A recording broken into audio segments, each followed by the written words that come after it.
Guys, আশা করি সবাই ভালো আছেন। আজকে আমি দেশি মুরগির রোস্ট দেখাবো।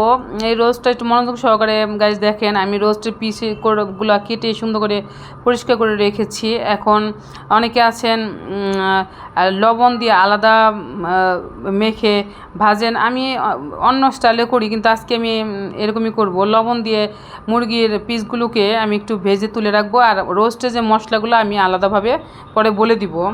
এইখানে আদা রসুন বাটা আলাদা আছে, পেঁয়াজটা বেরেস্তা করে প্রথমে আমি তুলে রাখবো, কারণ লাস্টে দিতে হবে। আমি তেলের সাথে ঘি অ্যাড করবো।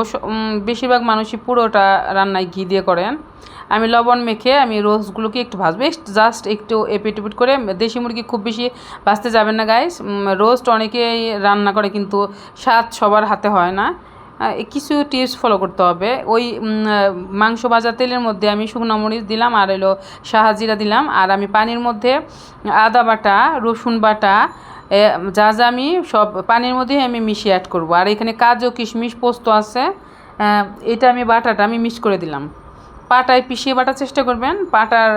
বাটা আর হলো ব্লেন্ডারে ব্লেন্ড করা অনেক তফাৎ। আর যদি বিকল্প কোনো না থাকে, এখানে কালো জিরা, জয়ত্রী আর জায়ফল আছে, এটা আমি বেটে নিলাম। জায়ফল না দিলেও আপনারা পারেন, জায়ফলটা জাস্ট দেয় সিদ্ধ হওয়ার জন্য। আমার মুরগির সাইজগুলো ছোটো ছোটো, দরকার হয় না। আর টক দই দিলাম, যেটা সব থেকে মেন জরুরি। টক দইটা দিবেন, দইটা যেন গাইস খুব ভালো হয়। আমি এগুলা সব মিক্স করে আমি রেখে দিলাম, তাতে আপনাদের সুবিধা, প্লাস মশলাটাও বোঝা যায়। এখন ওই শুকনো মরিচের তেলের মধ্যে আমি পেঁয়াজটা দিয়ে দিলাম, কাঁচা পেঁয়াজ। আমি কিন্তু গাইস আগে বেরেস্তাও ভেজে রেখেছিলাম, আমি একটু ঘি অ্যাড করে দিলাম। প্রথমে আমি একটু ঘি দিব তেলের সাথে, পরে লাস্টের দিকে আবার দিব। আমি এই পেঁয়াজটা খুব বেশি ব্রাউন করা বেরেস্তা করার দরকার নেই, কারণ আগে আমার বেরেস্তা করা আছে। আর গুলানো মশলাটা আমি দিয়ে দিব। অনেকটা সময় নিয়ে কষাবেন।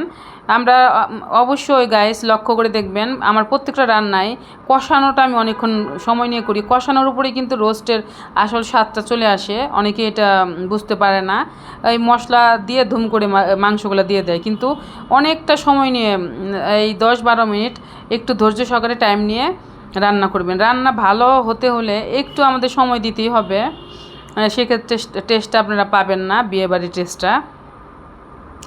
এখন আমি অনবরত নিচে, যেহেতু দুধের জিনিস অ্যাড করা, টক দই নিচে লেগে যাওয়ার সম্ভাবনা আছে, এর জন্য আমি অনেকটা নিচে সহ একদম পুরোটা মিলিয়ে আমি লেড়ে দিচ্ছি, যাতে কোনো দিকে কোনোভাবেই যেন লেগে না যায়, এটা লক্ষ্য রাখবেন। এই সময় কোনো রকমে সরে যাওয়া যাবে না, একদম টানা লাড়তে হবে। লাড়তে লাড়তে যখন কালারটা একদম চলে আসবে, তখন আমি টমেটো সস দিব। বেস্টের টমেটো সসটা দিবেন।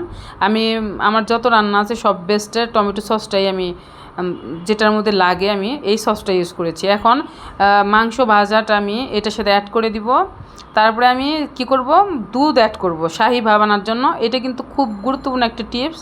আমি আজকে আপনাদের সিক্রেটটা বলে দিলাম। আমি সাধারণত দুধ অ্যাড করি, আমি ঢেকে দিব এটা সিদ্ধ হওয়ার জন্য। আমার অনেকটা রান্না শেষ,